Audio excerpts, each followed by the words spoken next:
when we met at the tax panel, and then later when we were talking on the phone, you were telling me about a super amazing project that you got involved with. A group reached out to you to help them set up a DAO. Will you tell us more about that, please? Well, actually, I reached out to them. So I think that's what's amazing about DAOs is that if you're just this normal person that is living their normal life, but you see something that you're very passionate about and that you believe in 110%, you can actually organize and create something that could have some sort of impact. And what do I mean by that is I actually always kind of kicked the can down the road with this particular project because I said, oh, somebody else will just take care of it. Somebody else will just create the money. This particular cause has so many people that support it. There's no way that they're going to need any sort of help of mine at all whatsoever. And then what it is that there is a very well-known disputed mine in Alaska where I grew up, and it's called the Pebble mine. And Northern Dynasty Corporation owns the mining rights to this mine. And what's incredible about this particular piece of land on the mining front is that it has the largest discovered gold deposit within like the last century. So the most amount of gold that the world has seen or will see is actually sitting on this piece of land. Wow. So it's very valuable. And not only that, there's copper, there's molybdenum, there's I might be mispronouncing that, but there's minerals in there. And to get that, they're actually going to have to do a huge mine. They're going to have to use water that is from the natural landscape. They're going to have to somehow figure out containment for the pollution, which if you actually look at the history of mining pollution, traditional gold mining pollution, it is a very, very poor track record for the environment, very poor. And what's interesting about it is the environmental impact will be so huge because I think a lot of people are unaware, but about 50% of the world's red salmon come from this particular exact same watershed that the mine is on. 50%. So if you look up Bristol Bay, Alaska, Pebble Mine, you will read all the facts and all the details about everything that this pertains to this mine and all the environmental impacts for it. So there's been this huge battle with the EPA and several presidential administrations, the Native Alaskan tribes, the Alaskan government, the federal government, Corps of Engineers, like the mining company. It's this huge, long, decades drawn out fight to stop this mine. And ultimately, they do believe that the EPA will somehow stop the mine based on the Clean Waters Act. And I want to trust that. I want to believe that will happen. And that's where a lot of the fundraising effort went. It went to actually promoting, like, let your voice be heard, stop the mine, let's get your senator's attention, let's get, kind of lobbying kind of type of issues. But what I would say is that, and I think a lot of people in crypto would agree, or blockchain would agree, is do we always leave everything up to government to do absolutely the right thing and to do it in a timely manner?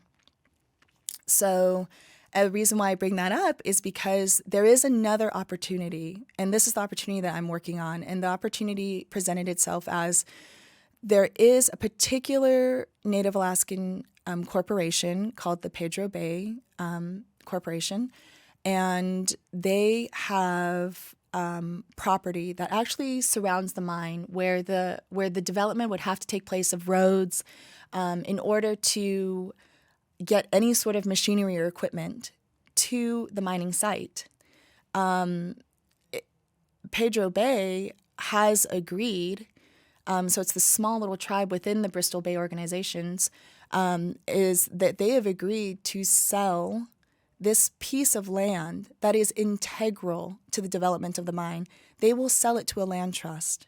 So the Conservation Fund has agreed to put together the land trust deal, and then that land will actually be held in trust forever. So there will be no development that can actually take place. You buy this land, you stop development of roads, you stop the mine. It is a private land deal. This is like a regular real estate deal that is going to kind of actually, the little guys actually beat the big guys. And the issue is that they only needed $20 million to make this thing happen. And I was like, oh, no problem. Like, like Whole Foods came out and supported Bristol Bay, like Field and Stream, like Cabela's, like all these amazing organizations came out to support it. I'm like, 20 million, no problem. It's in the bag. Oh, I call them and they're like, we're actually a few million short. The money has to be in escrow by December. We say December 15th because we want to give ourselves some time, but the actual date, if you look it up on the contracts, everything is December 31st. Okay. So the money has to be raised by December 31st of this year in order to stop this development of this mine. And what I thought was interesting is this is the perfect opportunity for a DAO because I think almost everyone can agree that gold mining is worse than a lot of other things you could do with the land. One. Two, if we're really blockchain, if we're really crypto, we need to start coming together and using it for good. We need to start doing things. We're not just about trading or making tons of money on pumps and dumps or, I think crypto has to have that human aspect to it where we're starting to actually say, hey, we can unite and we can actually come together and we can actually use our funds and introduce it in a way to the world where it makes an impact, it's for good, people are familiar with giving, and, it's something that, I'm obviously very passionate about, but I think I'm also passionate about mass adoption. And this kind of leads me, I know I'm talking a lot, but this kind of leads me to the aspect of mass adoption. And the reason why I think cause giving or DAOs that are impact-based or DAOs that are cause-based have a very good opportunity. They have an opportunity to introduce blockchain and crypto. They have it to the masses in a very safe way, right? Because if you and I give to a nonprofit, we're not expecting anything in return. I mean, we're expecting that feel good, like I feel good because I gave. I feel good because I'm doing, something positive in the world. But you and I don't expect to get back like a huge 50% gain profit on whatever we gave. That money to us is already gone. That money to us is already spent. And, DAOs have a way of being transparent enough where they're going to be able to inform people who give. They're going to be able to reduce organizational waste. They're going to be able to show people that they can make a difference by voting on different initiatives within the DAO. Based around something that they're passionate about and they really want to change. And so you take that combination, of I'm contributing this money, I'm not expecting anything in return, I already know it's gone, I'm very familiar with nonprofits, I'm very familiar with giving, I'm very familiar with grant making, and because of that, this is like a no-risk way to participate. But the benefit to the nonprofit or the DAO is that they're able to actually raise the funds that are needed to get the job done for what they want, And so I just see it as such a harmonious way to work together to increase familiarity and mass adoption with Web3 and decentralization and with crypto and blockchain. And it's a very exciting place and space to be in.